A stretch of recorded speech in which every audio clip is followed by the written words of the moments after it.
Madame, monsieur, bonjour, bienvenue sur ce 426e épisode d'Immédiat, le deuxième épisode de 2023. C'est un plaisir de vous retrouver et bien sûr de retrouver Jean-Yves à mes côtés pour présenter cette émission avec moi. Bonjour Jean-Yves. Bonjour Jules. Alors aujourd'hui en image, Jean-Yves, c'est tout d'abord un piège qui a été tendu par un journaliste à Damien Rieu avec une fausse nouvelle. On regardera ça un petit peu dans notre image de la semaine. Ensuite, on vous livrera le dernier épisode du génie de la communication qui est Emmanuel Macron avec sa rencontre des papotins. C'est un beau coup joué par le président en pleine réforme des retraites. On passera à notre revue de presse avec l'actualité marquante de la semaine, bien sûr, et des derniers jours, mais aussi les dernières nouvelles sur les journalistes eux-mêmes. Et enfin, en deuxième sujet, la grande victoire du bourg de Callac qui est passé au silence par les médias. On reviendra là-dessus avec le rédacteur en chef de Brésinfo, Yann Valery, qui sera avec nous sur le plateau. Merci à tous, passons tout de suite à l'émission. Notre image de la semaine est la suivante. Damien Rieu partage tout d'abord sur Twitter depuis quelques jours des photos de musulmans priant dans l'espace public et dans des endroits inappropriés. Et il a été piégé par un journaliste répondant au nom de Cory Leguen sur Twitter qui lui a envoyé une photo de prière sauvage dans une salle de justice qu'il a en fait lui-même fabriquée de toutes pièces. Alors on voit tout d'abord le tweet de Damien Rieu dans une salle non utilisée du nouveau palais de justice de Paris, un homme en train de prier. Et quelques jours plus tard, ce mardi, Cory Leguen a partagé en fait cette mascarade, cette manipulation de sa part en disant « Comment j'ai piégé Damien Rieu ?» On regarde tout de suite la vidéo.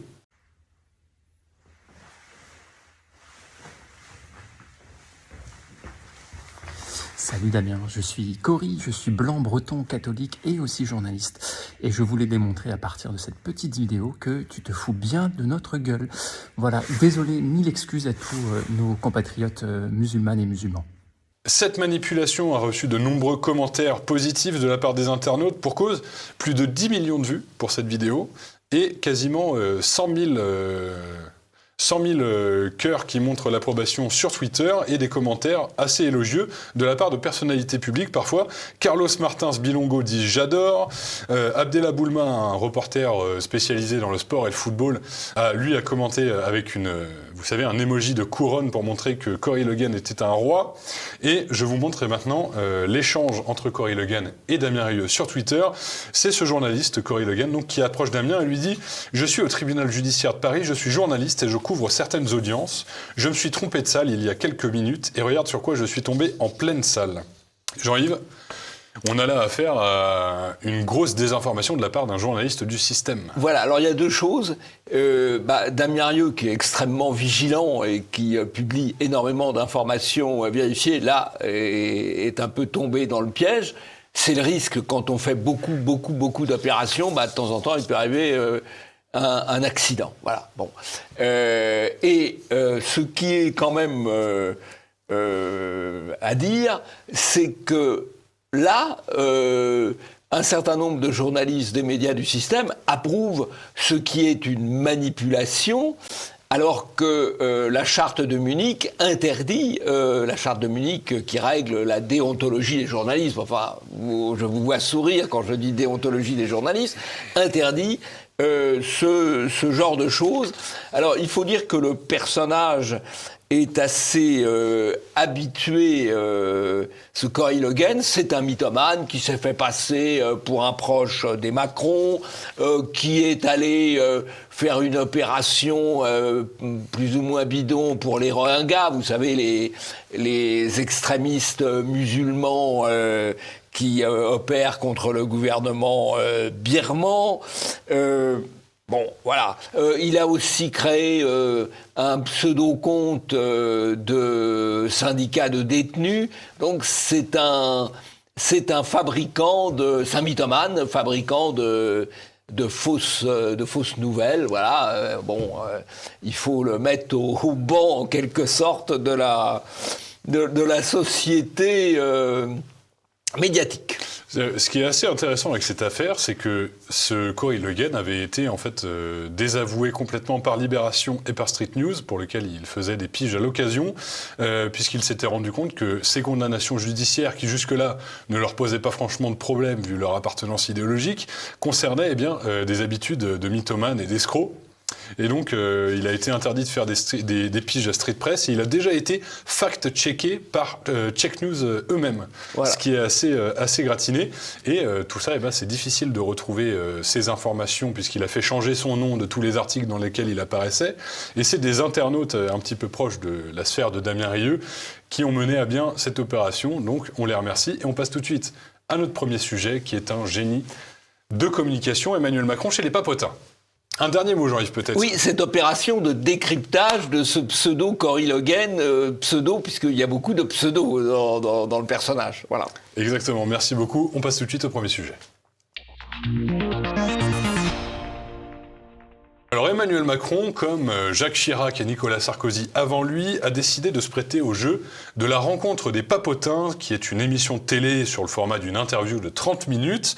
Les journalistes qui animent le Papotin ont une particularité, c'est qu'ils sont des personnes atteintes du trouble de l'autisme.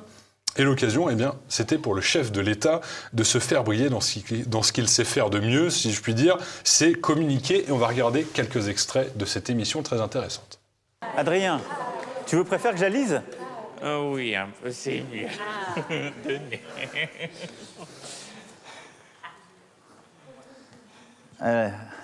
Il est le président, il doit montrer l'exemple et ne pas se marier avec sa prof. Quand t'es amoureux, tu choisis pas ? C'est pas bien, tu crois ? C'est pas facile. Elle n'a pas été vraiment ma prof, elle était ma prof de théâtre. Ah. C'est pas tout ça compte pas pareil. Le malin. Mais arrête de me craquer, mais tout de suite. Alors, qu'est-ce que vous avez beaucoup de pognon ? Qu'est-ce que vous avez beaucoup d'argent à l'Élysée ? Qu'est-ce que vous travaillez beaucoup ? Alors, ça dépend ce que tu appelles beaucoup de pognon. Vous avez beaucoup d'argent, Thérèse ? Ce que je trouve assez intéressant avec ça, Jean-Yves, c'est que ça a été acclamé par toute la presse de manière unanime, même par les journaux qui sont par ailleurs assez critiques d'Emmanuel Macron en temps général. Alors, on a Orange tout d'abord, qui narre un petit peu la séquence émotion avec la mort de Manette, la grand-mère d'Emmanuel Macron, où on parle d'un Emmanuel Macron au bord des larmes. On a encore un billet de Libération qui, justement, est tout à fait critique vis-à-vis de la politique de Macron de manière générale, qui nous dit « Chaque fois, sans une once de misérabilisme, le résultat est tout sauf banal tant le ton, le rythme et le fond des interrogations formulées bouleversent l'invité comme les téléspectateurs. Parce qu'ils ne s'embarrassent d'aucun code, les journalistes transpercent la carapace des invités et les artifices de communication derrière lesquels se réfugient ceux dont une partie du métier consiste à répondre toujours aux mêmes questions. Dans un tel contexte, les habituels éléments de langage ne sont d'aucune utilité. » On voit que c'est panégyrique et élégiaque. On adore cette émission du PAF chez les journalistes, Jean-Yves. Alors, ce qui est intéressant dans ce cas, c'est qu'on voit en quelque sorte l'arraisonnement des médias par la communication du président de la République, de Macron. Vous voulez dire qu'ils sont naïfs ? Non, ils sont de fait à raisonner parce que ils sont attrapés par la communication de Macron. Vous avez dit, je crois, génie de la com. Oui, c'est un peu vrai. Oui, c'est ce que je pense. C'est un peu vrai, voilà. Après, ça ne veut pas dire qu'on approuve sa politique, mais sa communication lui permet de faire passer beaucoup de choses. Bon, c'est évidemment pas un hasard s'il fait cette opération du Papotin au moment où il lance la réforme des retraites. Donc ça, c'est une opération diversion, c'est aussi une opération émotion, parce qu'il y a beaucoup de séquences où il fait parler d'émotion, quand il parle de sa grand-mère, quand il parle de son mariage avec sa prof, comme il dit, voilà, qui n'est que sa prof de théâtre et non sa prof de mathématiques, donc tout va bien. C'est très bien joué, et la presse est ébahie par la prestation, qui rencontre un certain succès, puisqu'il y a 22% de part d'audience. Donc, c'est de la bonne com. Alors, en même temps que c'est de la bonne com, c'est aussi, quand même, on a tous les éléments du déclin civilisationnel. Bon, c'est d'abord la civilisation du tutoiement, c'est... Qui est de règle dans ces rencontres. Qui est de règle dans ces rencontres. C'est aussi, au fond, l'extériorisation de choses qui devraient rester, qui pourraient rester plus discrètes. C'est pas un hasard d'ailleurs si d'autres présidents de la République ont participé à cette émission, comme Monsieur Chirac ou comme Monsieur Sarkozy. Honnêtement, on imagine mal Mitterrand et encore plus De Gaulle faire ça. Mais là, on a les présidents qui ont placé la France sur le toboggan. Et pourquoi ils ont pu placer la France sur le toboggan ? Parce qu'ils ont camouflé leur politique derrière des artifices de communication. Et les artifices de communication, ça plaît à la presse malgré tout, parce que ça fait de l'audience. Ça fait parler, puis c'est facile. C'est plus facile d'expliquer qu'on a été peiné par la mort de sa grand-mère. Bien sûr qu'on est peiné par la mort de sa grand-mère, que d'expliquer les folies des tarifs de l'électricité ou du gaz. Oui, forcément. Diversion. Alors, ce qui est quand même fascinant, c'est que cette émission se présente comme étant l'émission qui fait, justement, comme disait Libération, transpercer l'armure d'Emmanuel Macron, et on présente ce format comme on pose les questions difficiles qu'aucun journaliste, on va dire normal, même si c'est peut-être un peu stigmatisant pour les personnes du papotin, qu'aucun journaliste traditionnel ne souhaiterait poser au chef d'État. Et moi, ce que j'ai trouvé fascinant, c'est que les questions, de par le caractère un petit peu touchant et atypique des journalistes, en deviennent plus simples. Et ça facilite un peu le discours du président. Vous voyez ce que je veux dire avec ça, Jean-Yves ? Puis il n'a pas vraiment de contrepartie. Il n'y a pas de discussion de fond. Il y a des échanges un peu faciles, quoi. Oui, qui vont que dans un sens. Voilà, bon. 4 millions de téléspectateurs. Oui, quand même, c'est pas mal, c'est pas mal. Et puis l'amplification par les médias après, quoi, le rebond en quelque sorte. Merci Jean-Yves, on va passer tout de suite à notre revue de presse, si vous le voulez bien.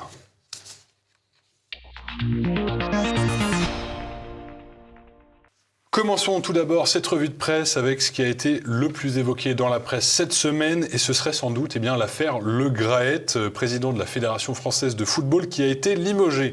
Alors quand il a été questionné sur Zidane comme candidat potentiel au poste de sélectionneur des Bleus, donc successeur potentiel de Didier Deschamps, ses réponses abruptes ont suscité un véritable tollé, à commencer par un tweet de Kylian Mbappé. On lui avait demandé si Zinedine Zidane avait plaidé sa cause donc auprès de lui, si ça aurait changé un petit peu sa décision de renommer Didier Deschamps, sélectionneur des Bleus. Certainement pas, je ne l'aurais même pas pris au téléphone, dit-il. Il avait beaucoup de partisans, mais qui peut faire des reproches sérieux à Deschamps ? Personne, a-t-il encore lancé. Zidane au Brésil, lorsqu'il est interrogé sur la potentielle sélection de l'ancienne vedette française en tant que sélectionneur de l'équipe du Brésil, eh bien il dit « Je n'en ai rien à secouer, il peut aller où il veut ». Et là, ça a lancé une véritable cabale contre lui. On le met en retrait de la présidence de la Fédération française de football et apparaissent soudainement des affaires où il serait impliqué en tant que harceleur sexuel, notamment avec des femmes, comme le témoignage accablant de l'agent Sonia Souid contre Noël Le Graët, qui explique qu'elle est vue, je cite, qu'elle est vue comme seulement 2 seins et un cul par le président de sa fédération, ou encore cet article du Parisien, qui est tout à fait intéressant. Alors, le titre, c'est « Sexisme, racisme, homophobie, le pire des dérapages de Noël Le Graët ». Donc on s'attend à quelque chose de complètement clivant, terrible. C'est un homophobe et un raciste assumé. Alors, on nous donne des exemples. Il disait « Le phénomène raciste dans le football n'existe pas ou peu ».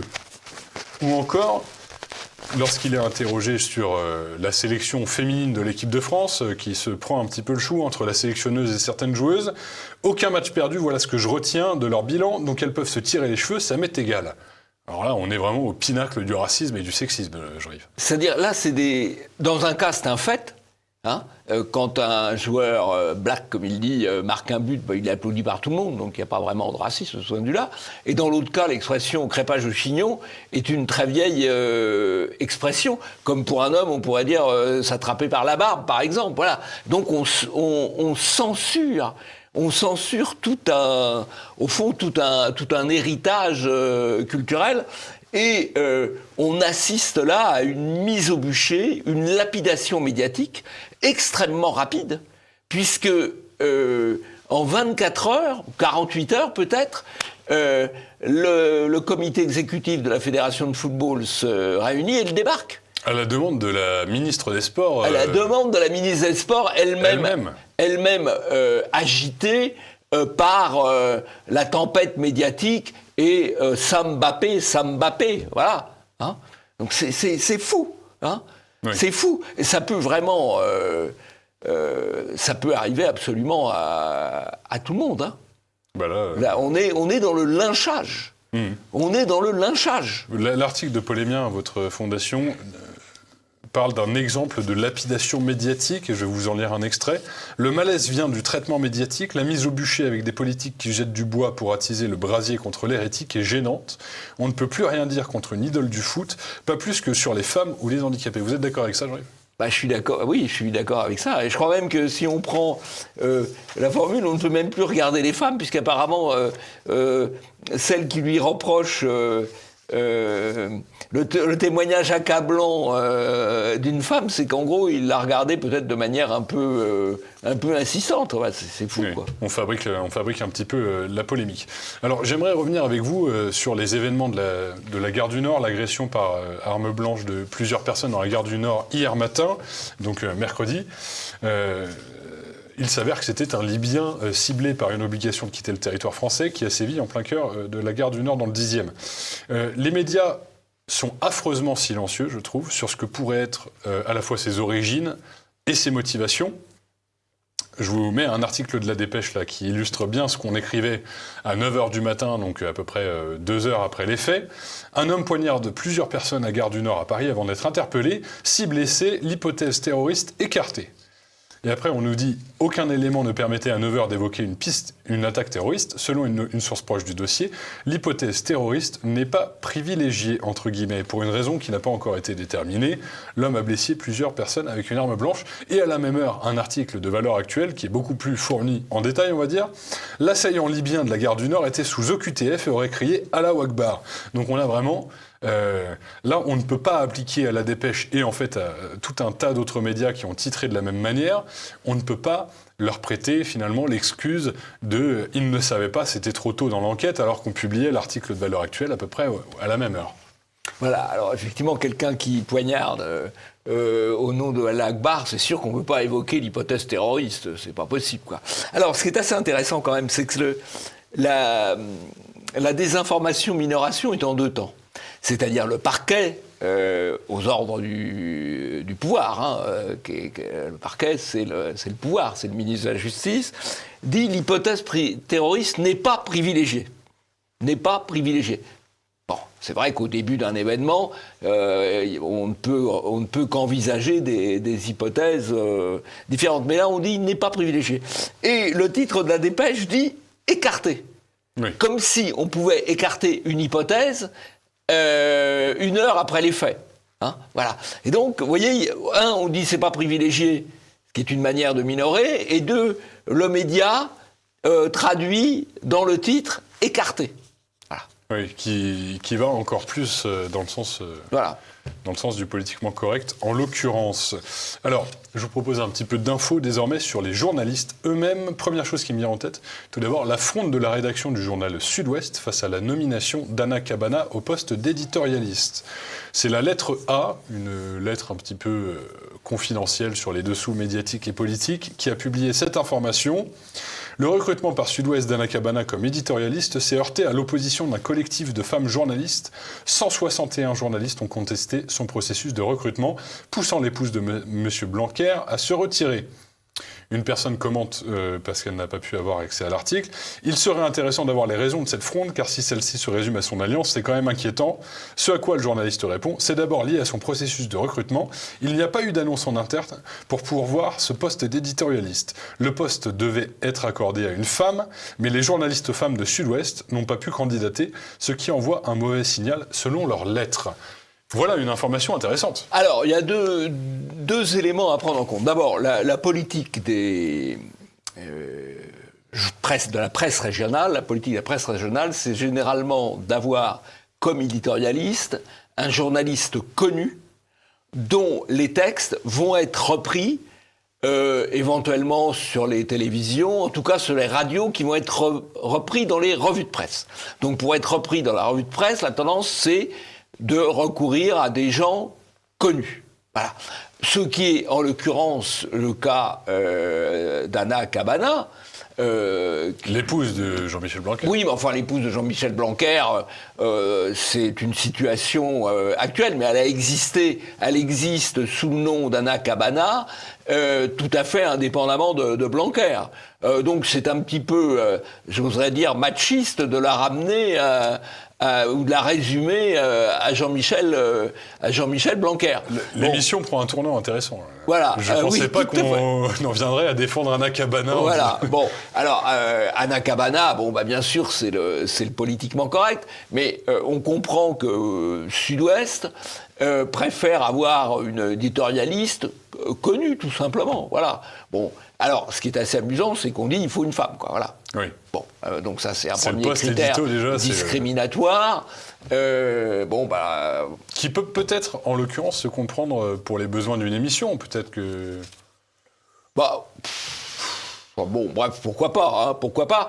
Alors simplement, il y a aussi le fait, Sud-Ouest fait pas de radio, mais si on devait, l'ambiguïté, c'est que Blanquer, qui comme ministre n'a rigoureusement rien fait, a quand même eu la réputation d'être un ministre entre guillemets de droite, donc ce qui ne doit pas plaire à la rédaction de Sud-Ouest. Réputation ô combien usurpée, mais quand même. Voilà. Alors, donc il y a un peu tout là-dedans. Il y a du féminisme, il y a du localisme, il y a une pratique, il y a du corporatisme, et puis il y a du sectarisme. Voilà. Beaucoup de mots, hein, Isme. Oui. Il fallait également que je vous montre autre chose, Jean-Yves, c'est cet échange un petit peu, vindicatif, opposant Daniel Schneiderman, directeur d'Arrêt sur l'image, et André Berkoff. Alors, André Berkoff tweet « Viva Brasil, là-bas il existe encore un peuple, qui bossa et qui nova, et qui se révolte quand les vessis Lula essayent de faire passer pour des lanternes. Sodade Sarava. » Alors, on comprend que c'est un ode à cette espèce de tentative de putsch au Brésil. Ce à quoi répond Daniel Schneiderman, ce putschiste français est animateur sur Sud Radio et invité régulier de 24 heures plus jadès sur la chaîne Bouygues LCI.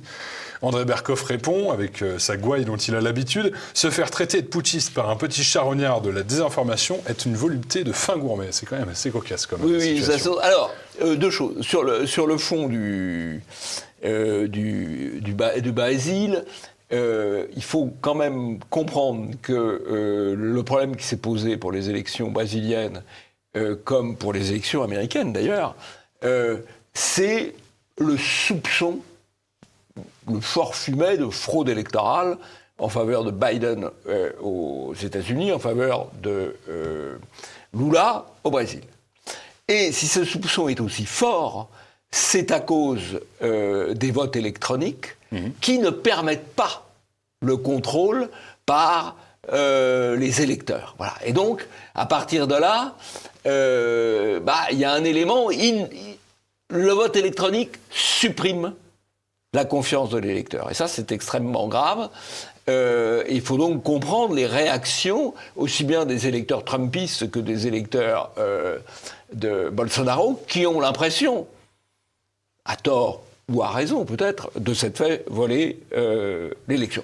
Et puis, si vous voulez, on est toujours accusé de putschistes. Alors, il y a un élément qui est assez amusant, puisque Libération rebondit sur cette affaire en mettant en cause le Rassemblement national, et en l'occurrence Jean-Philippe Tanguy, le président délégué du groupe Rassemblement national à l'Assemblée nationale, qui a publié un communiqué demandant le rapatriement des cendres de l'empereur Napoléon III en France. Napoléon III qui appartient à l'histoire française, mais qui effectivement a fait un putsch. Et donc, Libé dit l'extrême droite n'a pas changé. Alors, c'est assez... c'est parfaitement de mauvaise foi.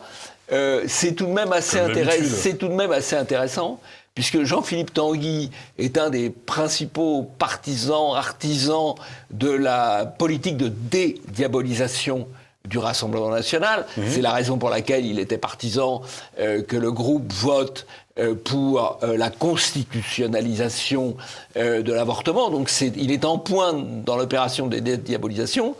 Et il se reprend la porte de la diabolisation avec cette histoire de Napoléon III. Par la petite porte, pour une raison très simple, c'est que la diabolisation ne dépend pas de ce que fait le diabolisé, elle dépend de la volonté du diabolisateur. Et il y a toujours une volonté de Libération et de tous les médias du système de diaboliser le Rassemblement national, quels que soient les efforts que peuvent faire Madame Le Pen ou Monsieur Tanguy ou quelques autres encore. Donc ils chercheront toujours un petit peu Trouveront toujours n'importe quel angle. prétexte. Trouveront toujours un angle.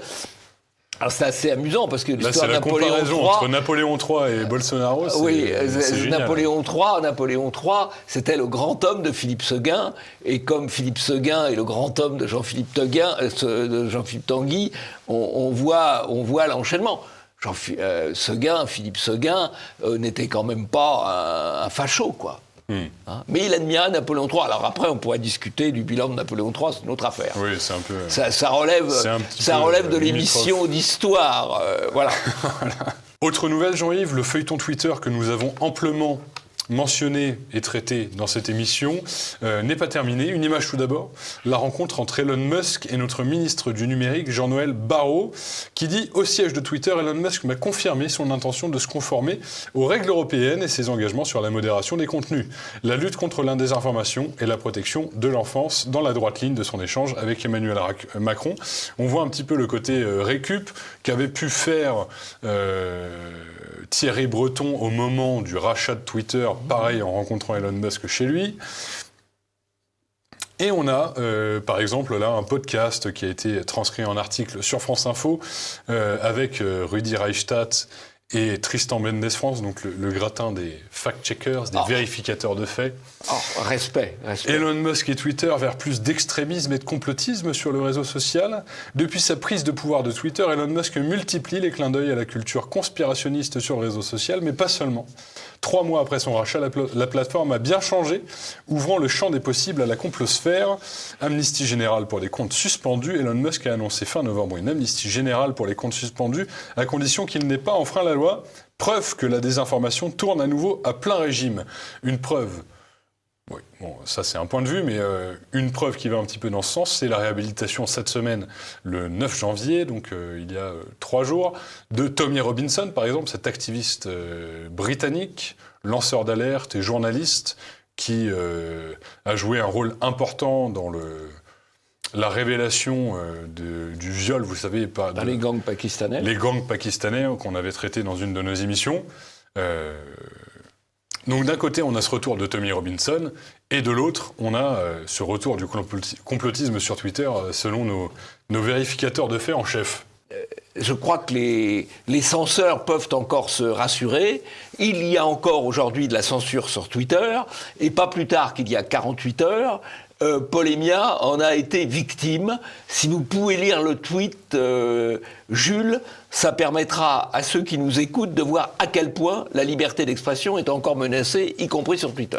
Alors, hashtag grand remplacement, hashtag démographie, hashtag vieillissement. Les crises identitaires qui se multiplient sont les témoins d'un double changement démographique par vieillissement et substitution. Donc un tweet quand même assez soft et qui finalement a été censuré de manière arbitraire par la plateforme. Et qui renvoyait à un article d'analyse d'un livre sur le grand vieillissement. Évidemment lié de facto au grand remplacement. Voilà. Alors, ce qui est intéressant, c'est les explications de Twitter. Les explications de Twitter, c'est qu'on censure, en application de la loi sur la confiance dans l'économie numérique, une loi de 2004, en fait, c'est pas la loi sur la confiance dans l'économie numérique, c'est la loi sur la censure dans l'économie numérique, LCEN, et qui explique que les opérateurs doivent supprimer les contenus illégaux ou les contenus qui s'apparentent à des discours de haine. Alors franchement, on ne sait plus très bien qu'est-ce que c'est que s'apparenter à un discours de haine, si ce n'est être suspecté d'avoir utilisé le mot-clé qu'il ne fallait pas, en l'occurrence, en remplacement, c'est peut-être ça qui a fait sauter le tweet. C'est peut-être ça, oui, tout à fait. Alors, Polémia a fait appel gracieux auprès de Twitter, et si Twitter ne rétablit pas le tweet, il est probable que nous engagerons une action judiciaire, puisque Twitter explique, ça c'est le bon côté, qu'on peut engager des actions judiciaires devant les tribunaux français. Eh bien, on ira devant les tribunaux français pour prouver notre innocence, puisque c'est ça l'inversion du système. Avant, vous teniez un propos controversé, vous pouviez être poursuivi, et vous vous défendez. Là, vous êtes censuré d'abord et vous vous défendez ensuite. C'est une avancée considérable de la démocratie et de la liberté d'expression, bien entendu. Exactement. Alors, pour conclure cette revue de presse, attardons-nous un petit peu sur le traitement médiatique de la braderie de Grignon. Je l'ai surnommé comme ça parce qu'il s'agit de quelque chose comme ça, d'une braderie. C'est une affaire dont les médias ont assez peu discuté, et lorsque TF1 a conduit un reportage jeudi dernier sur cette vente du mobilier du château de Grignon, eh bien, la chaîne a omis quelques points de détail. Est-ce que vous pouvez revenir rapidement sur l'affaire, Jean-Yves ? D'abord, l'affaire, c'est très simple, c'est que l'État a bradé, mettant en vente à quelques centaines d'euros mis aux enchères des biens qui en valent des dizaines de milliers d'euros, du mobilier national qui vaut des dizaines de milliers d'euros, donc c'est une faute lourde, j'allais dire lourdissime, si je puis dire, dont on a un peu parlé dans les médias écrits, et dont TF1 s'est emparé, mais avec un mois de retard et sur un mode un peu badin, comme c'est bizarre que ce mobilier... un peu insolite. Voilà, c'est insolite, voilà, c'est une information insolite, voilà. C'est une information gravissime, en fait. Ce qu'on apprenait, d'ailleurs... alors, l'histoire, c'est que le château de Grignon a été vendu à un promoteur immobilier, alors qu'il accueillait jusqu'à maintenant des écoles et des laboratoires de recherche d'ingénieurs, il me semble. A été vendu à un promoteur immobilier. En attendant, il a fallu vider le château, en vendant tout son mobilier, et on retrouvait alors des bureaux Louis XVI à 40 euros aux enchères, alors que... Du coup, ce bureau, en l'occurrence, avait été racheté 2 000 euros par un acheteur intéressé qui lui-même l'avait revendu 13 000 euros un mois plus tard dans une autre enchère. Et ça a été comme ça avec tout le château. Ce qu'on omet de dire, et ce qui a déjà été dit par la presse alternative il y a quasiment un mois de ça, vous voyez, 18 décembre 2022, un article de Boulevard Voltaire, on nous expliquait qu'il avait été attribué, en attendant la prise de possession du promoteur immobilier, à Emmaüs, et le château va devenir un centre d'accueil de migrants. Et c'est le 17 décembre, le ministre Olivier Klein, qui est un communicant célèbre d'Emmanuel Macron, qui s'est rendu sur place pour médiatiser l'accueil de 67 migrants, qui devraient rester jusqu'à mars et mai 2023. Pas un mot, bien sûr, dans TF1. On ne peut pas tout dire. Oui, bien sûr, il faut hiérarchiser. Soyez un peu indulgents. Il faut hiérarchiser l'information, comme dirait l'autre. Ouais. Alors, je vous propose tout de suite de passer à notre second sujet de la semaine, la résistance victorieuse de Callac, qui s'est soldée en un silence radio médiatique. On y passe tout de suite. La commune de Callac, donc dans les Côtes-d'Armor, a renoncé en catimini au projet farfelu de repeupler et redynamiser, je cite, le centre-ville avec 70 familles de réfugiés africains. Réfugiés, entendre, bien sûr, des migrants. Voilà. Réfugiés, c'est un petit peu le nom du système pour les migrants. Le projet, porté jusqu'alors par le conseil municipal et le fonds de dotation Merci, a été abandonné face à la colère et la persistance des habitants. Première réaction, on en parle assez peu dans la presse. Deuxième réaction, ce qui s'en dit, c'est que c'est une victoire du harcèlement et de la pression de l'extrême droite face à un pauvre petit bourg qui ne demandait qu'une chose. Callac ne demandait qu'une chose, si on en croit Libération et Mediapart, c'était d'accueillir ces migrants parce que ils représentaient un petit peu le sauvetage de la bourgade. Sous la pression de l'extrême droite, une commune bretonne renonce à accueillir des réfugiés et après les menaces de l'extrême droite, Callac abandonne son projet. Selon Mediapart, on a quelques articles comme celui de 20 minutes. La commune de Callac abandonne son projet contesté d'accueil de réfugiés. Donc déjà, on est sur un titre un petit peu plus neutre. Et dans Ouest France, on apprend par exemple que le fonds de dotation Merci de la famille Cohen décrit une campagne nauséabonde au relent raciste et antisémite qui est fondée sur des méthodes de harcèlement et d'intimidation, bien sûr. On a du mal à avoir le point de vue inverse. Je vous laisse tout de suite écouter ce qu'en disait le JT de France 3 Bretagne. L'idée d'installer des familles à Callac s'inscrivait dans un programme plus vaste de rénovation du centre-bourg en partenariat avec une fondation.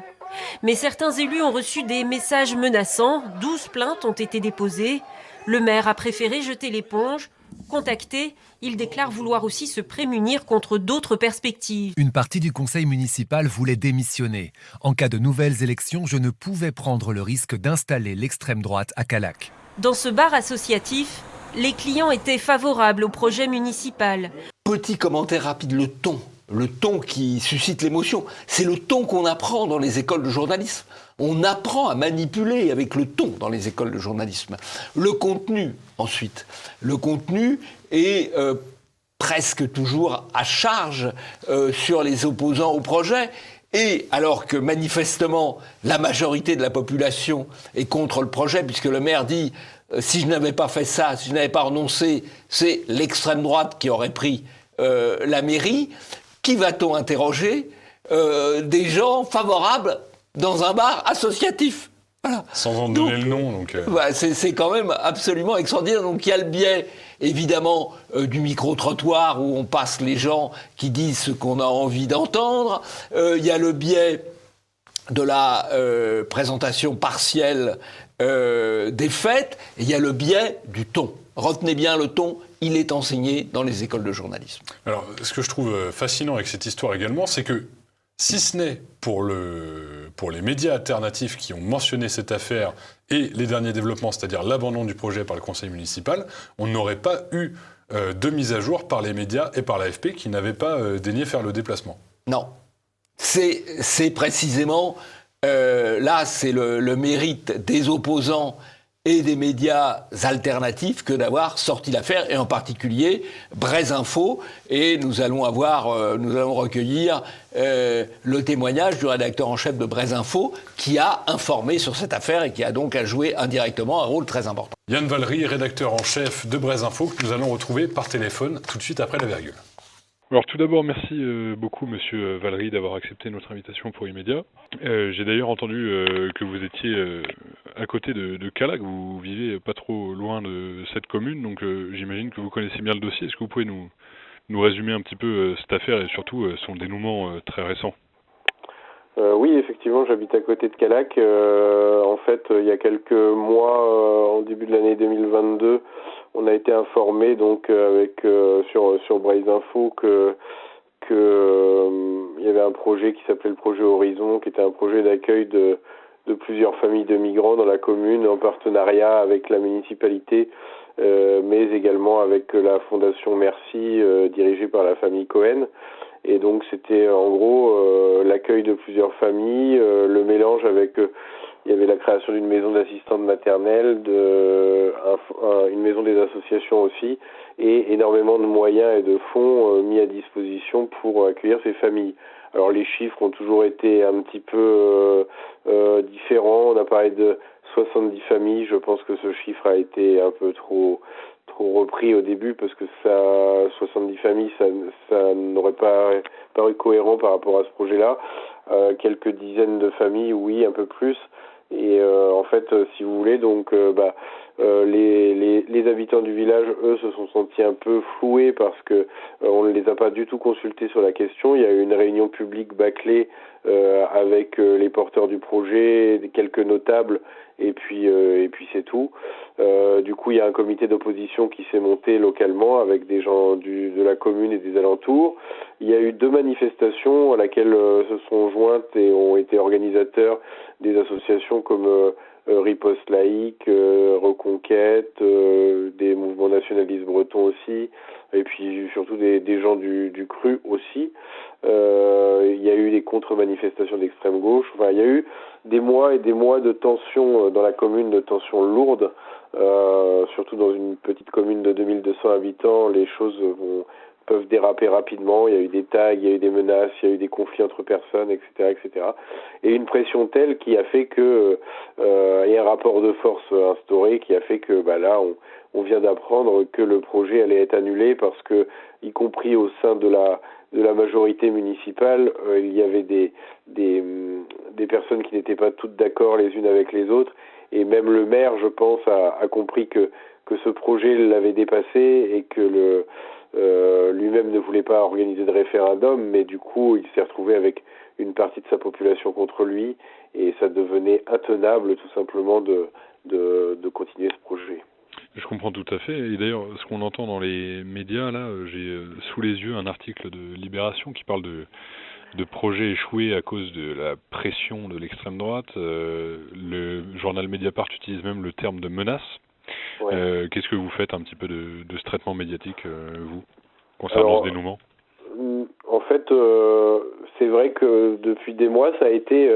d'ailleurs, c'est intéressant d'en parler dans une émission qui s'appelle Immédiat, parce que ça a été au-delà de la bataille politique qui s'est jouée à coups de manifestations, à coups de pétitions, à coups d'affrontements verbaux dans les conseils municipaux.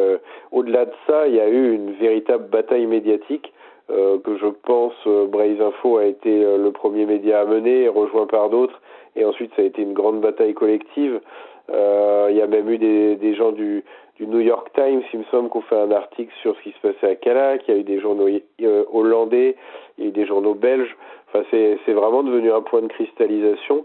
Et du coup, il y a eu énormément d'articles. Le fait qu'il y ait cette profusion d'articles a sans doute joué aussi dans la pression qui a été ressentie localement, parce que, encore une fois, on parle d'un maire qui est un ancien agriculteur, hein, c'est pas du tout un politicien, donc il a dû sentir une pression à laquelle il n'était pas habitué, j'ai envie de dire, il n'avait pas forcément le cuir tanné pour ça. Il y a eu des animosités lourdes, il y a eu des menaces, effectivement il y a eu un climat délétère, mais qui a été j'ai envie de dire réciproque. Si la presse comme Mediapart ou Libération était honnête, elle parlerait d'un climat délétère réciproque et non pas uniquement du fait que ce serait l'extrême droite qui aurait mis ce climat, puisque en fait ce n'est pas vraiment ça, c'est aussi le manque de dialogue, le fait de faire les choses dans le dos des gens, de mentir aussi. Il y a eu des mensonges qui ont été proférés sur le marché, y compris par des élus municipaux. Tout ça, ça a contribué à cette tension. Donc je pense encore une fois que la presse de gauche notamment prend acte d'une certaine façon que ce projet est avorté, et puis forcément elle n'est pas très contente parce qu'elle voyait dans cette espèce de laboratoire, elle voyait quelque chose qui aurait pu servir de symbole. Et effectivement, c'est un symbole, mais c'est le symbole à l'inverse. Je pense que Callac, là, est devenu, avec ce renoncement, le symbole de la résistance et de l'opposition de la ruralité et de la petite ruralité à l'immigration décidée par des oligarques et par des politiques qui ont des intérêts financiers ou des espèces d'utopies idéologiques mortifères. Ce qui est d'ailleurs particulièrement intéressant avec ce dénouement et cette réunion tenue secrète, c'est que ça a été dévoilé dans les médias alternatifs en premier. Il n'y a pas eu... il a été question de réunion secrète, mais bon, ça tout le monde se fait un peu mousser là-dessus, parce que effectivement les choses c'était un secret de polichinelle depuis une quinzaine de jours. C'est vrai que même nous l'avions pas sorti, on avait l'info, mais on l'avait pas sorti parce que on attendait que ça sorte de la municipalité. Mais oui, il y avait eu un vote entre élus de la majorité, et oui, ce vote avait laissé paraître que une majorité de la majorité municipale était devenue contre le projet. Donc c'était un secret de polichinelle, mais au même titre que Mediapart a fait des articles en allant interroger des élus qui je me souviens encore, j'ai en tête d'un élu qui parle d'un commando cagoulé qui rentre dans son jardin, qu'il était terrorisé, une autre élue qui parle de... Bon, alors ça c'est vrai qu'elle a reçu des menaces, mais ils ont quand même monté beaucoup de choses en épingle. Il y a eu un peu de cinéma là-dedans, et puis surtout il y a eu beaucoup de parano, parce que encore une fois, dans des petites communes comme ça, les gens deviennent très vite parano en pleine période d'affrontement, vous entendez du bruit en bas de chez vous, tout de suite c'est un commando cagoulé. Enfin, il y a eu des choses assez délirantes.